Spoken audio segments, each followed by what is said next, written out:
Hello friend, इस video में हम करेंगे कैलेंडर पे। कैलेंडर पे हमारे पास क्वेश्चंस कैसे आते हैं, जैसे हमें कोई डेट दे दी और वो कहता है कि इस डेट को क्या वार था। ठीक है, आप उसका जो है ना वार निकालो। तो इसमें हम स्टेप वाइज करेंगे, सिंपल तरीके से, आपको बहुत अच्छी तरह समझ में आएगा। जैसे ये दे रखा है 1 मार्च 1940, ये हमें डेट दे रखी है, इस डेट को हमने निकालना है। तो इसको क्या करो, 2 भागों में बांट लो। 1 मार्च 1940 को 1939 तो कंप्लीट ईयर हो गए, कंप्लीट साल हो गए। और 1 मार्च तक मतलब 1 जनवरी से और 1 मार्च तक ये हमारे 1940 के हो गए। तो हमने सबसे पहले इनको 2 पार्ट्स में डिवाइड कर लिया। ये तो हमारा पहला स्टेप हो गया। अब देखो, अब इसका अलग निकालेंगे, इसका अलग निकालेंगे, दोनों को ऐड कर देंगे, हमारा रिजल्ट निकल जाएगा। जैसे ये 3900 दे रखा है, 1939 दे रखा है, तो इसको क्या करेंगे, 1600 प्लस 300 प्लस 39, इसको लिखेंगे ऐसे। क्यों लिखेंगे, देखो, अगर 100 साल के लिए हम विषम दिन की बात करें तो 100 साल पे विषम दिन होते हैं 5। अगर 200 साल पे विषम दिन की बात करें तो होते हैं 10। अगर 300 के लिए बात करें तो 300 के लिए होते हैं हमारे पास 15।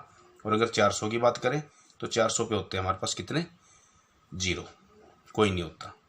ठीक है, ये ध्यान रखना है। 100 पे 5 साल, 200 पे 10 साल, 300 पे 15 और 400 पे 0। अब एक छोटा सा पॉइंट है हमारे पास कि जो 400 से डिवाइड होते हैं, जिसके पीछे 2 जीरो आ जाती हैं, कोई भी है, जैसे 1900, अगर मैं कहता हूँ 1900 लीप ईयर है, तो अगर आप इसको 4 से डिवाइड करोगे तो ये हो जाएगा।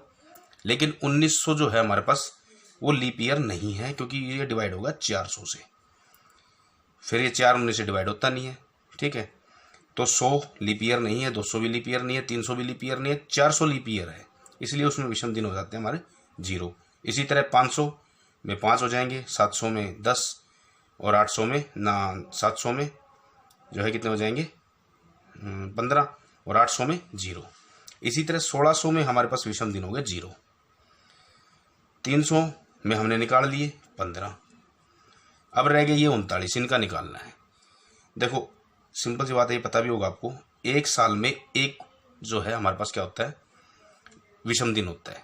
साधारण जो हमारा साल होता है, 2 साल, दूसरे साल में भी 1, तीसरे साल में भी 1, लेकिन चौथे साल में हमारे पास क्या हो जाते हैं, 2 हो जाते हैं। जब एक साधारण वर्ष की बात करते हैं तो उसमें 365 दिन होते हैं। 365 को अगर 7 से डिवाइड करोगे, 7 5 35 और 7 दूनी 14, 1 बच गया। तो ये हमारे पास हम क्या मानते हैं, इसको अपना विषम दिन मानते हैं। तो जब पहले साल की बात करी तो विषम दिन 1 हुआ, जब दूसरे साल की बात करी तो विषम दिन 1, तीसरे की विषम दिन 1। लेकिन जो चौथा साल है, जो हम 4 से डिवाइड करते हैं, चौथे साल में क्या होता है कि हमारे पास विषम दिन 2 होते हैं, क्योंकि वहां हमारे पास क्या हो जाता है, 366 दिन हो जाते हैं दिन में। क्योंकि जो 1 साल में हमारे पास 365.6 घंटे समथिंग होते हैं, तो वो सारे जाके ना जुड़ जाते हैं हमारे पास किसमें, चौथे साल में। तो चौथे साल में हमारे पास क्या होता है, लीप ईयर होता है, 2 विषम दिन होते हैं। अब देखो, 4 साल में हमारे पास कितने विषम दिन हो गए, 5, 2 3 4 5। अब 39 दिन में, मतलब 39 साल में कितने होंगे, 39 को आप सिंपलाइज को करना क्या है, 4 से डिवाइड करो, 4 नहीं में 36, 3 बच गए। ठीक है, और इस 4 साल में कितने विषम दिन होते हैं, 5, 9 5 45 और 3, 9 5 45, उसको 45 5 से गुणा कर दिया, और 3 48।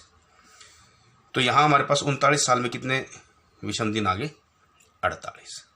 ठीक है, ये हो गया हमारे पास, ये सोल्व हो गया हमारा। 48 और 15 को जोड़ दो, कितने होंगे, 8 और 5 13, 4 और 1 5 और 1 6, ये हमारे बने 63 ये हो गए। अब निकालना है हमने ये। मैंने 1 मार्च क्यों लिया, देखो, जनवरी में हम बात करते हैं 31 दिन होते हैं। फरवरी में यहाँ हमारे पास क्या हो गया, ये 1940 है, 1940 की बात कर रहे हैं हम। 1940 जो हमारे पास लीप ईयर है, क्योंकि 40 को 4 से डिवाइड करोगे, ठीक है, तो वो क्या हो जाएगा हमारे पास, 4 से डिवाइड हो जाएगा। ठीक है, तो ये हमारे पास क्या हो गया, लीप ईयर है। तो इसमें हमारे पास 28 की जगह 29 दिन हो गए फरवरी में। और फिर हमारे पास मार्च की बात करते हैं, तो मार्च को तो 1 मार्च की बात कर रहा है, तो 1 दिन हो गया उसका। 29 और 31 और 31, 61 दिन हो गया हमारे पास यहाँ। ये यहाँ विषम दिन निकल गए, ये यहाँ विषम दिन निकल गए। इन दोनों को जोड़ दो, 61 + 63, 3 और 1 4 और 6 और 6 12, 124 आ गए। इसको डिवाइड करेंगे हम किससे? 7 से, क्योंकि हमारे पास दिन कितने होते हैं, अगर हम दिन की बात करें तो दिन 7 ही होते हैं। 0 1 2 3 4 5 6। 0 हमारे पास क्या है? रविवार। ये हमारे पास सोमवार, मंगल, बुध, वीर, शुक्र, शनि। क्योंकि अगर 7 को 7 से डिवाइड करोगे तो वो क्या आ जाएगा? 0 आ जाएगा। ठीक है, तो 7 तक तो जाएगा नहीं है। अब देखो इसको, 7 एकम 7, 12 में से 7 गए, 5 4, और ये कितना हो जाएगा? 7 7 49, और 14 में से 9 गए, हमारे पास कितने बच गए? 5। ये जो 5 आया, ये हमारे पास क्या है? शुक्रवार, क्योंकि 6 को तो शनिवार है ही। तो उस दिन हमारे पास क्या था? 1 मार्च 1940 को हमारे पास क्या वार था? शुक्रवार था। जैसे एक सिंपल सा ले लेता हूँ, मैं बिल्कुल छोटा सा लेता हूँ। जैसे हम कहते हैं 1 जनवरी 2001 को क्या वार था? देखो 2 भागों में बांट दिया, 2000 तो कंप्लीट, और 1 जनवरी वाला दिन इधर। 2000 तो कंप्लीट पूरे साल हो गए, और 1 जनवरी इधर आ गया।